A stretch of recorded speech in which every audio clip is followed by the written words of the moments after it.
The Committee on House Administration will come to order. The title of today's hearing is Oversight of the Government Publishing Office in the Digital First Era. I note a quorum is present. Without objection, the chair may declare recess at any time. Also, without objection, the hearing record will remain open for 5 legislative days, so members may submit any materials they wish to be included therein. Thank you, Ranking Member Morelli, members of the committee, and our witness for participating in today's hearing. This is the first full committee oversight hearing for GPO since 2020.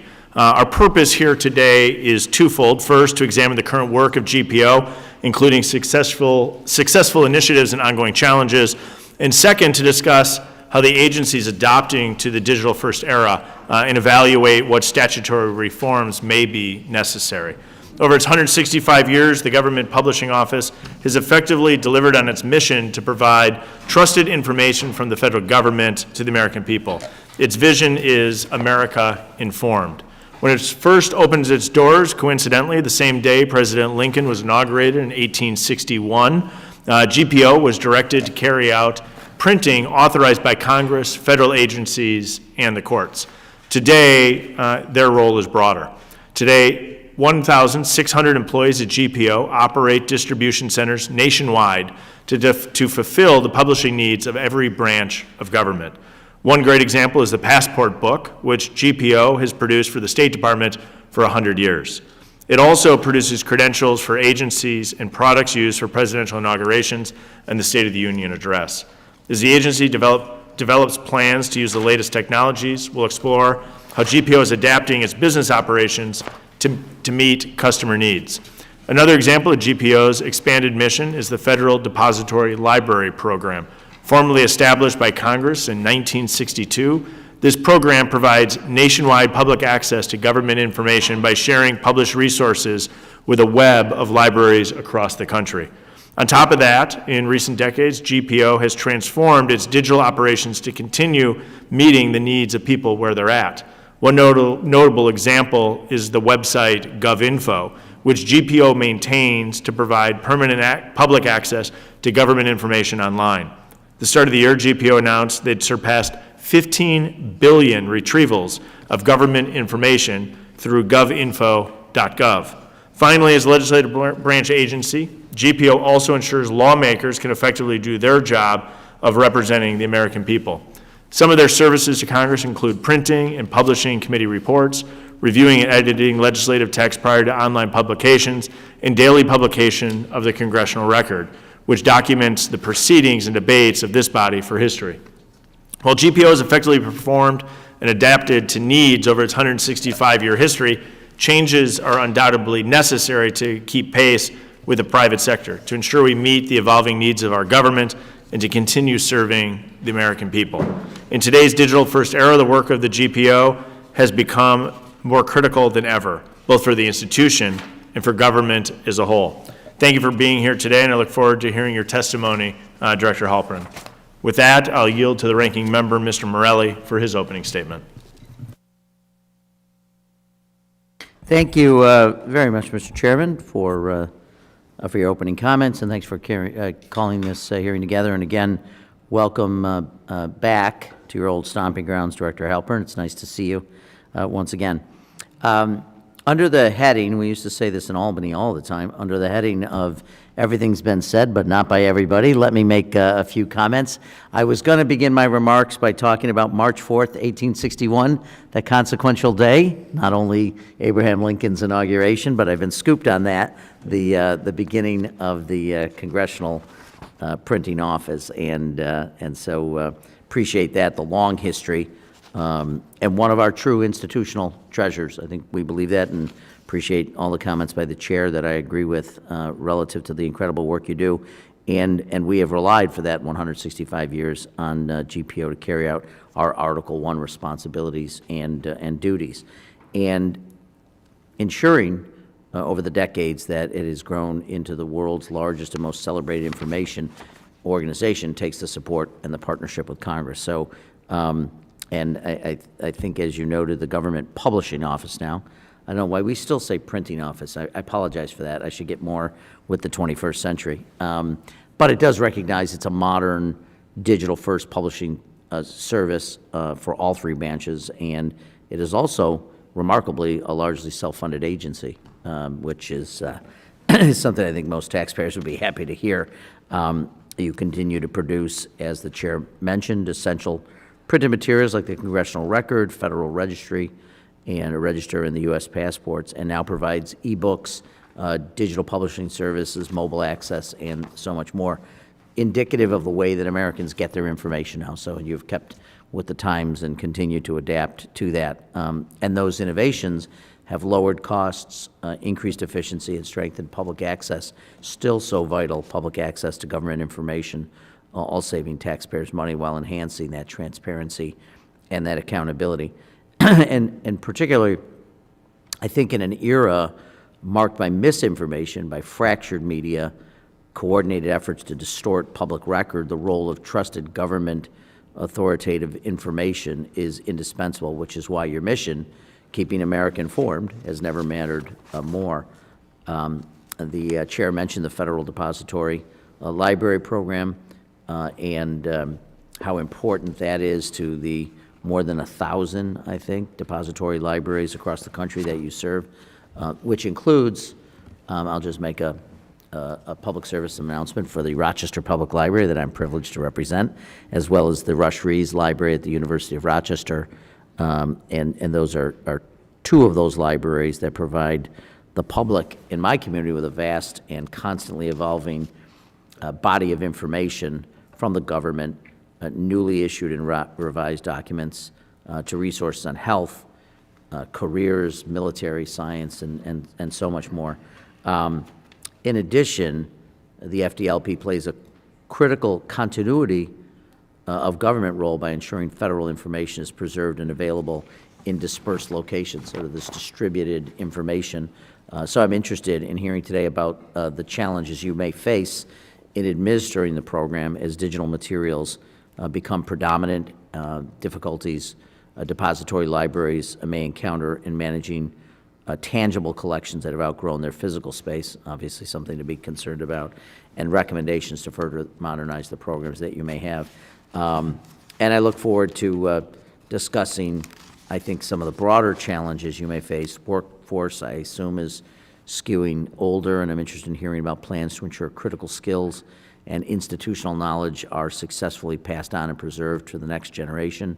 The committee, particularly the Subcommittee on Modernization and Innovation, which my good friend Ms. Bice leads, has spent time discussing how increasing the volume of legislation introduced to each Congress strains legislative capacity. I'm curious whether or not efforts to alleviate that strain, such as allowing members to waive GPO proofreading, have been effective.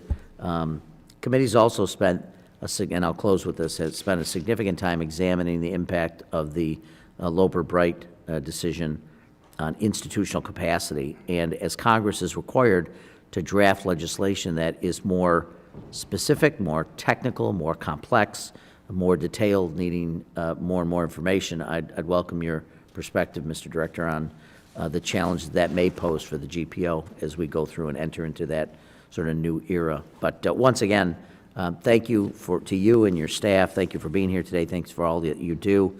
And certainly thank you to the chairman for holding this important hearing. I yield back. Always a Rochester plug, but a Rochester Library plug today. That was well done.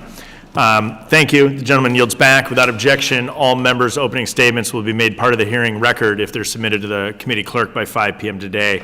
As our witness today, we have Hugh Halpern, Director of GPO. Director Halpern was nominated by President Trump and confirmed by the Senate in December 2019. Prior to that role, he was Director of Floor Operations for then Speaker Ryan and served on half a dozen committees during his 30 years of service to the House.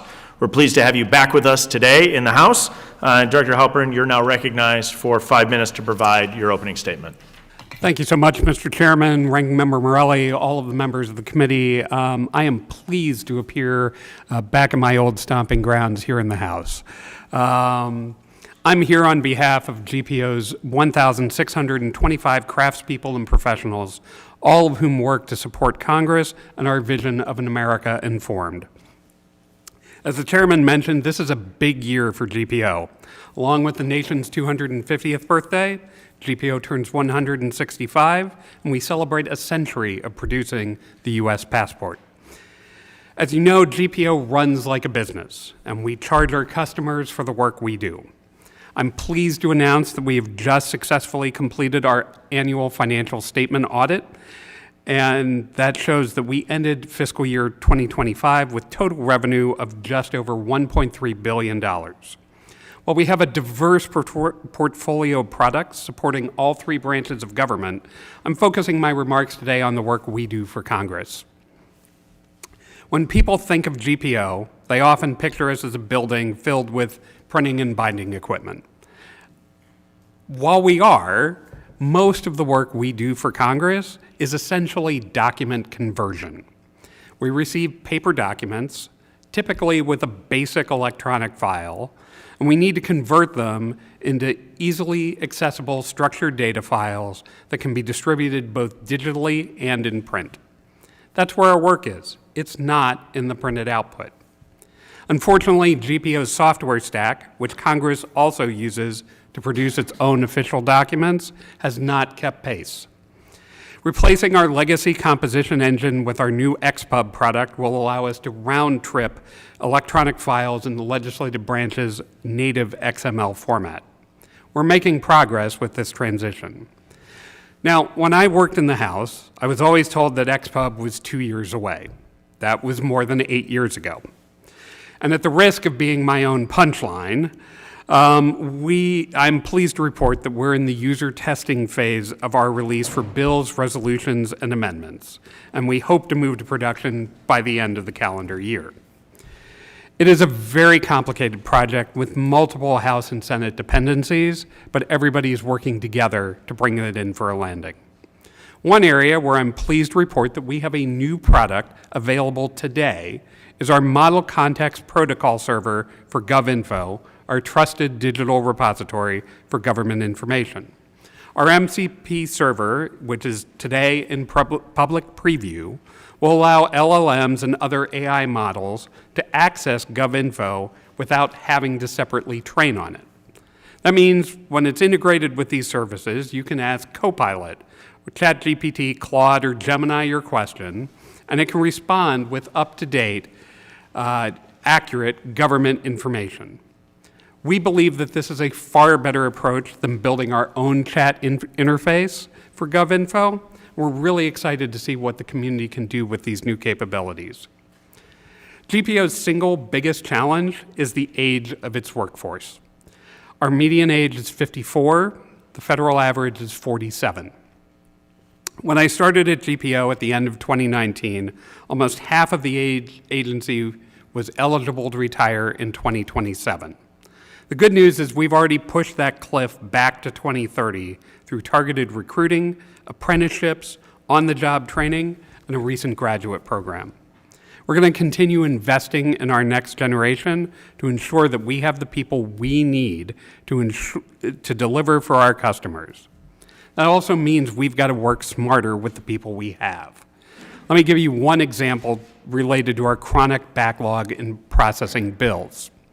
With the support of the Modernization and Innovation Subcommittee, under the leadership of Chair Bice and Ranking Member Torres, we created a partnership with the clerk and provided members with the option to opt out of having their bills proofread by GPO.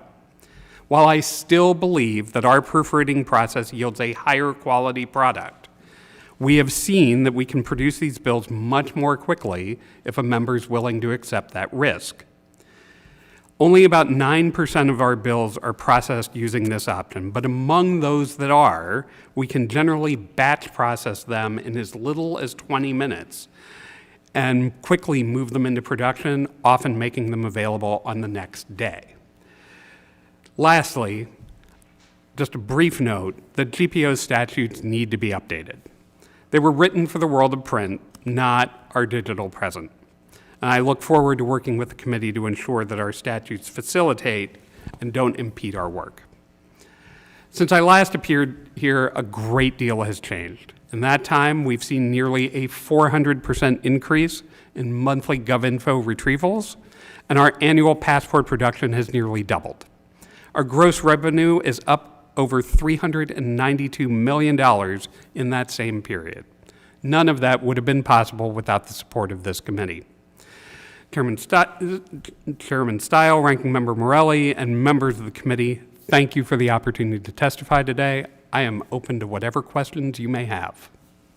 Thank you very much, Director. I'll begin our questions, followed by the ranking member. I recognize myself for 5 minutes. I want to start off with GPO's role for 100 years in the passport operation. As we look back a handful of years ago, there were significant delays as it relates to passports. Obviously, there's a role of the State Department, GPO. Was part of that delay the result of GPO technology? Could you provide a little bit of color as to what that delay was and how some of that has already been solved in ways that GPO is analyzing a potential future increase in the demand for passports? Absolutely. So it's important to remember GPO produces the blank passports that the State Department then adjudicates and personalizes. During my tenure, supply has never been a real issue in backlogs. That said, the State Department keeps increasing their orders. This year, it's a record 27 million. We are on track to provide that number of passports this year to the State Department. We have boosted our capabilities to deliver passports to the processing centers in timely fashion. So, for instance, we just opened up a new distribution facility adjacent to our Pueblo distribution facility where we can ensure that West Coast processing facilities will be within 1 day's delivery time for passports, much like East Coast and southern processing centers. So we continue to work with our State Department customer to make sure that we deliver the supplies they need. So I'm going to bring you all the way down. You think you from the supply side of GPO, you think you can meet the demand? We believe we can. Okay. We're continuing to hire folks. We need to make sure that we've understood. Only in cognizant of the time, we could go for probably 5 hours talking about it, but that's helpful to know, because I think making sure that these are processed quickly is really important. Absolutely. Let me shift gears a little bit into the business model. Uniquely, GPO is largely self-funded, about a 90-10 ratio, 10% appropriated by Congress, 90% billing your customers, if you will. As you look out at the change in the business model from printing into more of a digital framework, do you think you can maintain that balance? Can you improve upon that balance? How do you look out in the future? Absolutely. So the short answer is that our pricing structure is focused on what it takes for us to produce the entire item. So let me give you an example. The congressional record is a good example. We bill that at several $100s per page, and that includes everything from doing the document conversion to laying it out to ultimately producing it online and in its tangible format. One price covers everything. That has worked really, really well for us. We adjust those prices as we need to. We realize that both Congress and some of our executive branch customers are increasingly price conscious, so we're looking for new investments in technology and other things to drive those costs down. With my 90 seconds remaining, I want to touch base on that technology. Some of what you talked about earlier, I think was quite interesting about how you're converting hard text into digital format. Obviously, AI has a huge opportunity, and just broadly technology writ large. If we think about that conversion process, what it looked like even 5 or 10 years ago, we're light years ahead of where we were. Do you utilize AI? Do you think you have the technology needed? How do you think that'll transform GPO? We use machine learning and associated technologies in a variety of different places. We are looking very closely at solutions. So one thing that we have deployed recently is a technology called Schematron, which can figure out if our structured data files are internally consistent and flag problems before they become bigger problems. We still haven't found a good substitute for a GPO proofreader.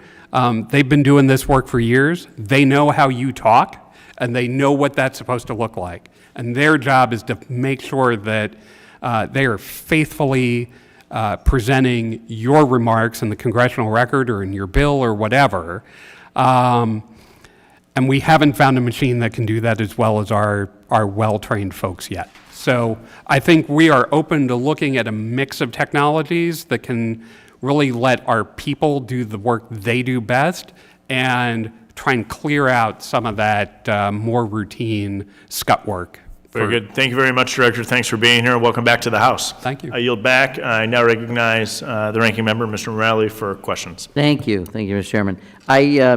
In your testimony, you talked about Title 44, which governs much of GPO's activity, which I think, as you said, was written for the age of print and no longer reflects how GPO operates today. So with much of our publications needing to move to digital formats, are there statutory printing obligations that you currently have which you think are no longer serve your mission or customers that we should be thinking about? So the way GPO is structured and the way Title 44 is structured is GPO is governed by the Joint Committee on Printing, which this year is chaired by the Senate, but in the past it alternates between the House and the Senate. The JCP, working with GPO, has found ways to sort of, as I like to put it, operate in the liminal spaces of our statute, so that we can usually find ways to get around some of the more rigid parts of Title 44. But a good example is, the number of printed copies we're supposed to make is written in statute. That doesn't make any sense anymore. So addressing what we call the usual number to reflect the current practice where we work closely with JCP and the clerk and the secretary of the Senate to make sure that we're not overproducing things that people don't need. So we've submitted to this committee and to the Senate a series of legislative proposals, some big, some very small, and we're happy to talk with you all about what the right package there looks like. Well, and I would certainly defer to the subcommittee chair on modernization and the ranking member, Ms. Torres, to take those up. But I think it is interesting, not only here in Washington, but my prior life in the state legislature in New York, how many things get written into statute that make no sense. I mean, when you think about it over time, it's like every time we have to change a number, we have to go back and rewrite or change the law, and it does become outmoded. There's probably better ways to do it. So I would certainly, Mr. Chair, look forward to working with you and the subcommittee chair and ranking member to make that easier. If you were asked, what's one legislative change for the committee to prioritize as it relates to GPO? Is there any thoughts that you have about ways that we can continue to serve the mission but make it easier, more effective, more efficient? Or things that you just think, okay, why do we have to do it this way? There are a number of changes. One of which, a good example, is... I'd like a good example. That's good. Don't give me a bad example. I've got plenty of bad ones, give me a good one. But a good example would be the fact that our statutes don't spell out the fact that we can provide publishing services in addition to printing services for a lot of our customers. So the addition of just that one word vastly expands what we can provide our personnel to whether it's our congressional customers or our executive branch customers, because we aren't doing as much printing anymore. Really what we're doing is helping folks prepare these documents. At the end of the day, if you need a set number of printed copies, we've got the machinery to do that. But that is not the number one thing we do anymore. Got it. Okay, that's very helpful, and I think, again, I defer to my colleagues, but I think we're all looking for ways to continue the mission, make sure that at the end of the day, the most important thing is that the information is made available to taxpayers and to citizens so that they can continue to feel like they have transparency and access to the government. So, and there's no secret that when Abe Lincoln was inaugurated 165 years ago today, and the next month, March, and the government printing office was done that, it was just different, done differently, and it's, you couldn't foresee the world as it is today, but we want to make sure we keep present and keep active. I have other questions that related to your comments to bolt on to digital capabilities in the absence of reform to the law, but I think I'll defer. We can have further conversations, but in the interest of time and the fact that I have 6 seconds left, let me just conclude by thanking you again for being here, for your leadership, your team, and thank you, Mr. Chair, for the opportunity to ask some questions, and I yield back. Thank you. The gentleman yields back. The gentleman from Virginia, Mr. Griffith, is recognized for his 5 minutes. Thank you very much, Mr. Chairman. I greatly appreciate it. Mr. Halpern, good to see you. You too, sir. Hope you're doing well. Thank you.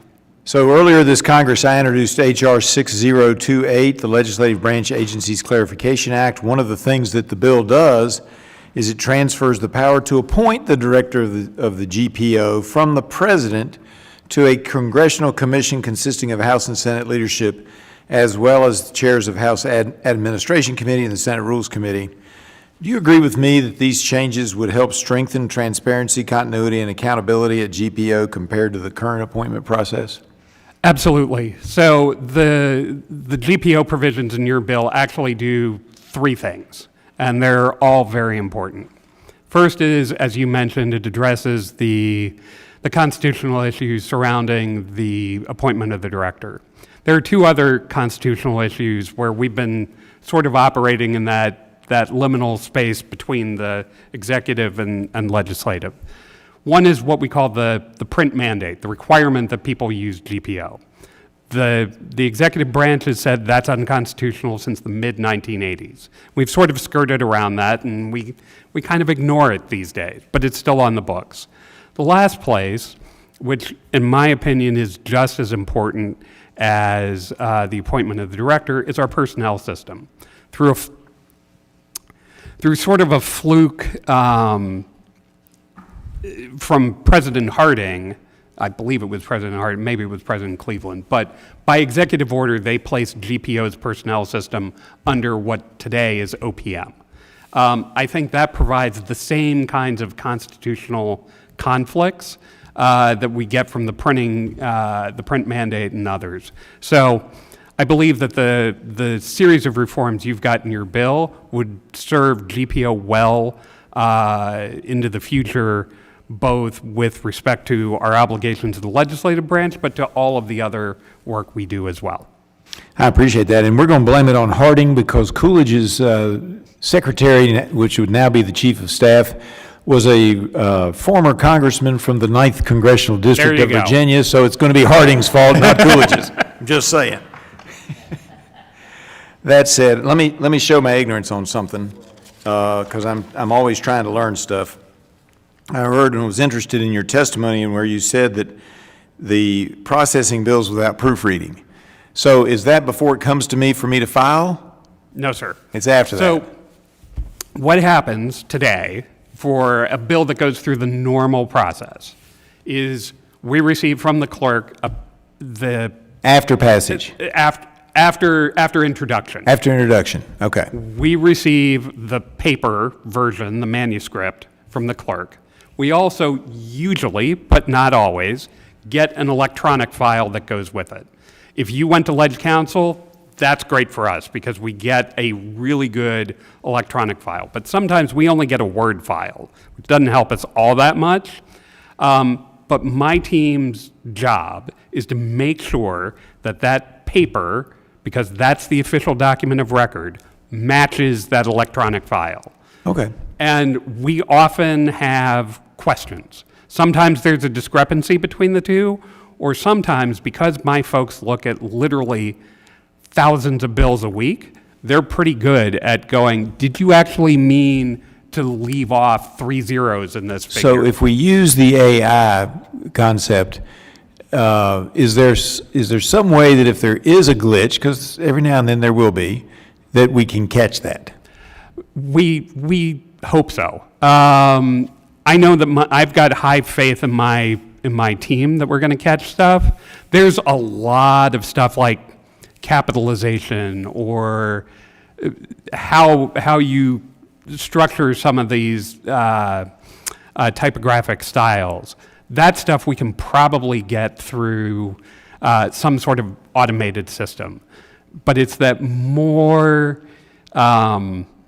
refined view where the guys who proofread, guys and gals who proofread bills, they're kind of like well-trained paralegals. They know what they're looking at, and free them up to see if they can spot the bigger My mistakes. time's running out, but so would you go back and double check AI every so often? I think we would have the core machine samples? do a first cut on low-level stuff, and then have our people. And I'm sure Ms. Bice is much better versed on this. But I think it's a good plan. I just wanted to make sure that I understood exactly what it was, because if it's before it's introduced, I'm proofreading it. Right, I yield back. absolutely. I yield back.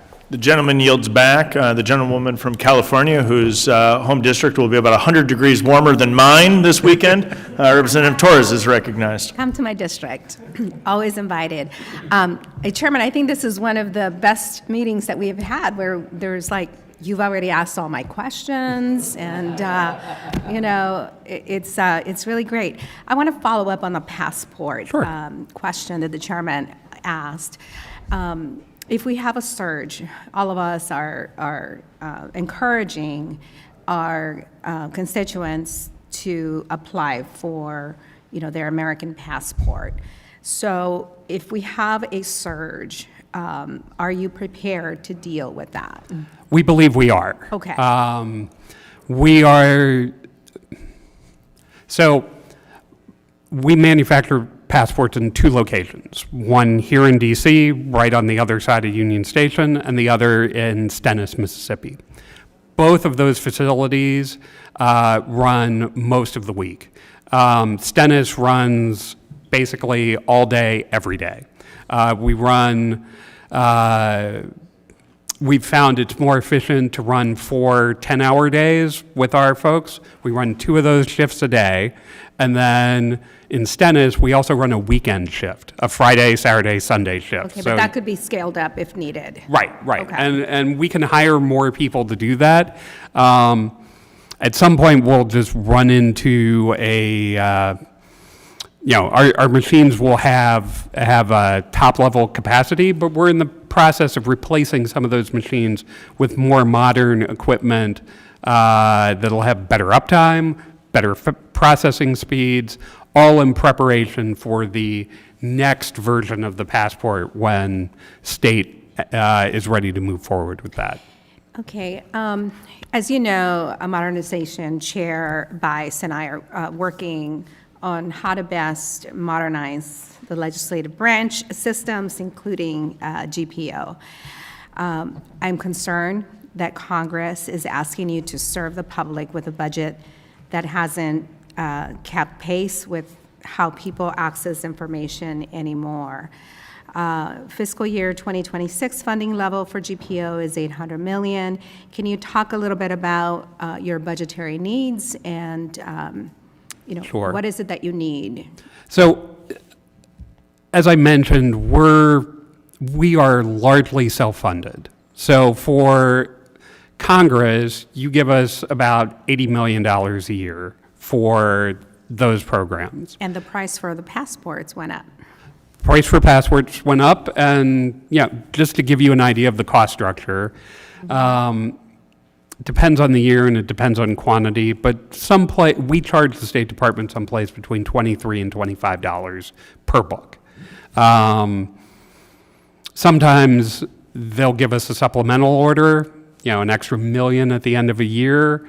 We will have already recouped all of our overhead costs, so we can drive that individual piece down to basically the cost of materials and a little bit of labor. In terms of the work we do for Congress, we are within the budget that you all have given us. It's a difficult estimating process for us. We need to, based on historical data, we estimate what your volume will be in a particular year and try and match that with the appropriate level we get for that.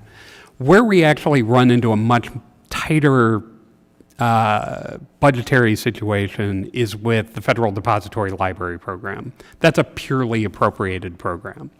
Okay. The good news is we have driven down the costs of that program because it's now largely digital.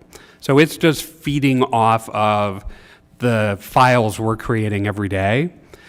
With that said, we still have librarians and other really highly skilled professionals in that unit, and those personnel costs continue to increase. But I'm going to stop you of, there because we're Sure. running out of time, and I really want you to tell our members, or at least to say it out loud once more, how many amendments members of Congress filed? So I apologize. I actually don't have up-to-date numbers, but in terms of bills, we are well up over 7,000. Last Congress, it was almost 23,000 measures between the House and the Senate. And each one of those, my team needs to read. It's a little different this year, and make sure that we're accurate. It is difficult work. And I can give you a small recent example, less with a bill, but with the work we do on legislation. There was a large insert into the congressional record just a couple of weeks ago, and we didn't get the underlying Word document. All we got was a scanned version. So we actually had to do that. We had to read that document twice. Wow. Once was convert that scanned document into a text file and make sure that that translation was accurate, and then engross all of the handwritten changes and things like that with that scanned document. So if we're getting good files on the front end, that can help us speed up that process. But Thank you, and thank you, Chairman, for your generosity and time. The gentlewoman yields back. The gentlewoman from Oklahoma, who is the chair of the Subcommittee on Modernization, who's been ingratiated in this issue, is recognized for 5 minutes. Thank you, Mr. Chairman and Director Halpern. It's great to see you again. Always. Glad to have you with us. I want to also thank you for your work with the Modernization Subcommittee and the Clerk's Office to pilot the waiving proofreading option for bill introductions. I was able to have a little sidebar with my colleague from Virginia to explain sort of the reasons for the waiving of proofreading, and I think it's been, I would say, successful in trying to help reduce the number of bills that you're having to proofread, but also getting things through the pipeline a bit quicker. So thank you for your work on that issue. Last year, I also introduced legislation to remove the printing requirement for the Constitution annotated, Conan, and replace it with a digital-only version. And according to the CBO, replacing the print version of Conan with the digital version, which is already publicly available and out there, would reduce the Library of Congress's operating costs by $4 million over the next several years. The library's actually hosted Conan on their website since 2019. It's easily searchable, accessible, and provides links to the Supreme Court decisions. And it's being updated real time by CRS, which is incredibly important. Despite this, we are still spending a tremendous amount of money on producing hard copies of it because it is required by statute. And you addressed previously, there are many of these areas that have been codified in statute that you're required to print, and I would love the opportunity to work with you to find some ways to reduce that burden. My assumption would, and this is the first question, be that many of the printed documents or books that you are currently producing are available online. Is that correct? Absolutely. Almost everything is available online, either through GovInfo or some other fashion, but yes. Great. I think there's an opportunity for us to be able to scale that back, still providing transparency for the American people if they want to read these documents, but saving taxpayer money because they are available digitally. And when the original statutes were written, that wasn't an option. So Absolutely. And if I can just sort of fill in there just a hair, one of the changes, and I can't take credit for this, this was happening as I arrived at GPO, but one of the changes we made was shifting from traditional offset printing to digital inkjet technology for a lot of our more routine documents. Offset printing requires large quantities to be economical. That first copy that comes off of the press costs you thousands of dollars, and everything else is just pennies. Whereas digital inkjet, it is a per copy cost. You are paying for ink and materials and that machine. So as a result, a digital inkjet press doesn't care whether we're printing 10 copies of something or 10,000 copies of something. That allows our process to be a lot more economical, a lot more automated, and really help drive down those costs. And we're always looking for technologies that will enable us to do things like that. what would you say is the percentage of documents that are now being printed using digital rather than offset? It is, I can get you that exact number. It is most of our daily publications, so the Congressional Record, Federal Register, CFRs. We are getting ready to retire one of our big offset presses that we purchased about 10 years ago because we can supplement all of the work that we were doing. That machine gets used for hearings, big reports, that kind of thing. We can do all of that through digital inkjet, and the cost is a lot lower. I like saving taxpayer money, so it's great to hear that. Let me pivot, if I may, to your website talks about 10 different use cases for AI that are being utilized, piloted, or currently under review. And as the Subcommittee on Modernization, that's something that we are looking at.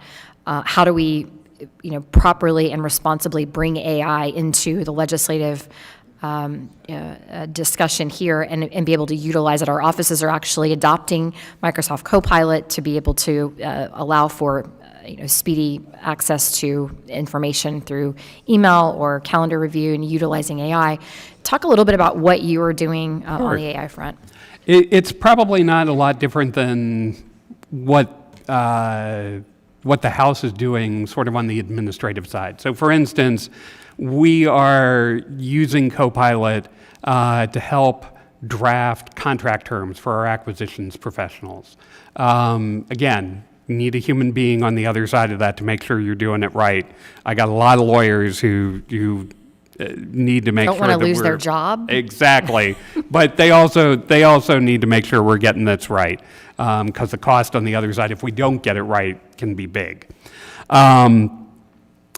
Things like that, using it for internal administrative stuff. I will fully tell you when it comes time for annual reviews and I get pages and pages and pages of stuff. I'm like, hey, Copilot, can you put this into a couple of paragraphs for me to stick in the form so that we capture this? Perfect. And it does a pretty good job of that. We are also looking to use AI tools to help with our cataloging activities with the Federal Depository Library Program. We still need good, experienced librarians and catalogers to get that work done. But if we can, just like I was talking about with bills, if we can get the machine to do the more rudimentary, the sort of initial tasks, and then free up our people to do the work that they need to do, that's really the best use of this technology. Thank you so much for being with us this afternoon, Dr. Halpern. And with that, Mr. Chairman, I yield back. The gentlewoman yields back. We believe one more member is literally outside the door. So we're gonna pause for 30 seconds with the blessing of the ranking member. If he's here, we'll continue. If he's not, we'll wrap up. So we'll just hold for just a moment.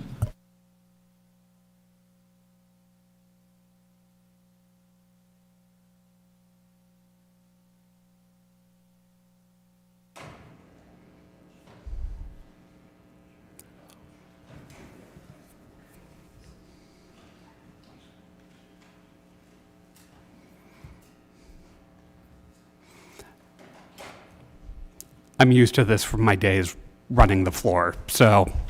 As Director of House Operations, this would be Yeah. called a regular Thursday in your book. I've heard more than one time people yelling "one more" from the back of the chamber, so I'm, And I apologize, I do have to leave, but I do want to thank you again. You and the Absolutely. team, and look forward to staying in touch, so thank you, Mr. Chair. Thank you, Ranking Member.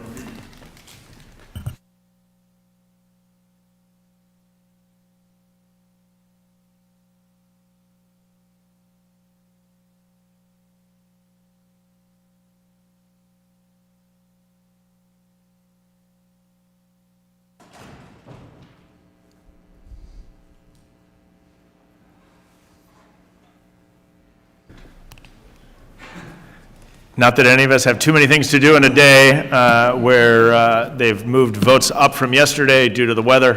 So everybody's getting a little bit double booked this afternoon. We appreciate everybody bearing with. We will now recognize the gentleman who's probably out of breath from a short jog across campus, Mr. Carey, for 5 minutes. Mr. Chairman, and I do appreciate your indulgence. It was, there's a little bit of a line outside the Ways and Means Committee, as you can imagine. It has been truly my honor to support our Chairwoman Bice in her initiatives to modernize the House through the efforts of the Modernization Committee.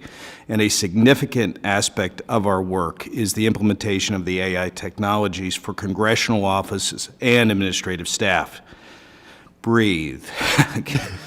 In this regard, Chairwoman Bice and I are constantly looking to understand how other government offices are incorporating AI and machine learning systems into their daily operations, which brings me to the GPO's Model Context Protocol, or the MCP.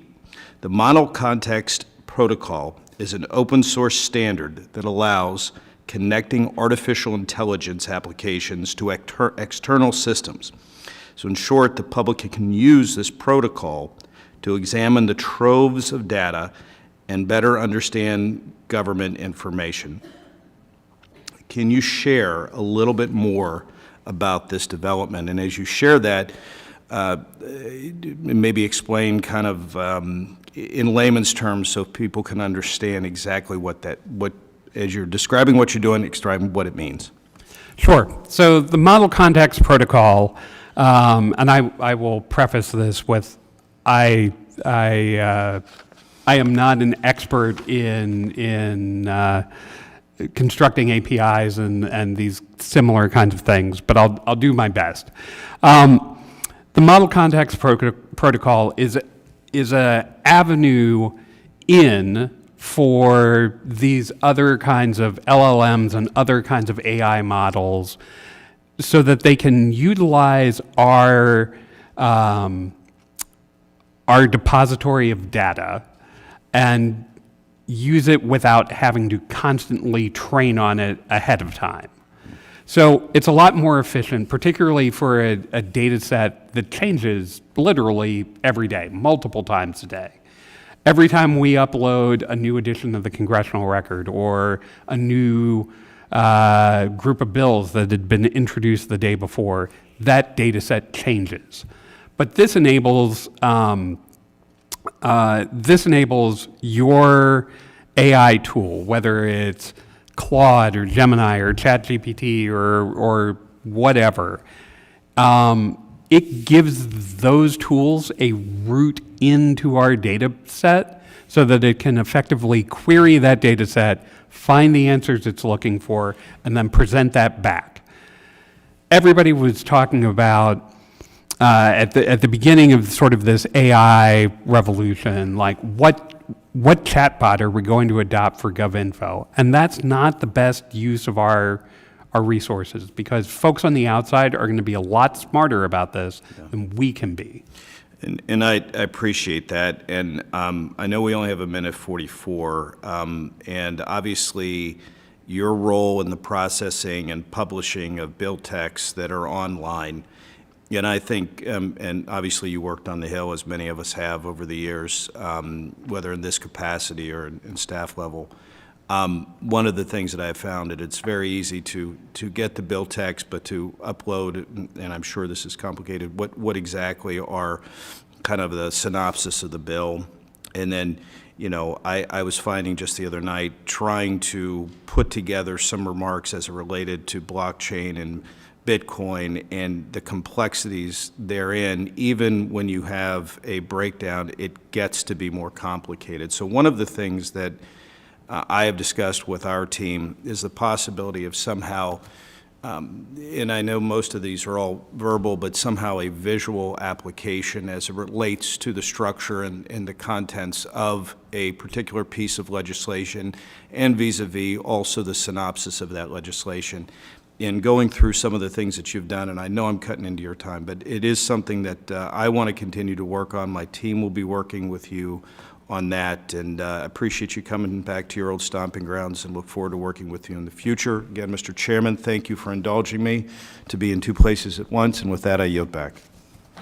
The gentleman yields back. It's the only thing no one can do, be in two places at one time, although sometimes we wish we could. Appreciate everyone's participation. I want to thank Director for you for coming before us today. The members of the committee may have some additional questions for you, and we ask that you please respond to those questions in writing. Without objection, each member will have 5 legislative days to insert additional material into the record, revise and extend their remarks. There being no further business, I thank the members for their participation. Without objection, the committee stands adjourned.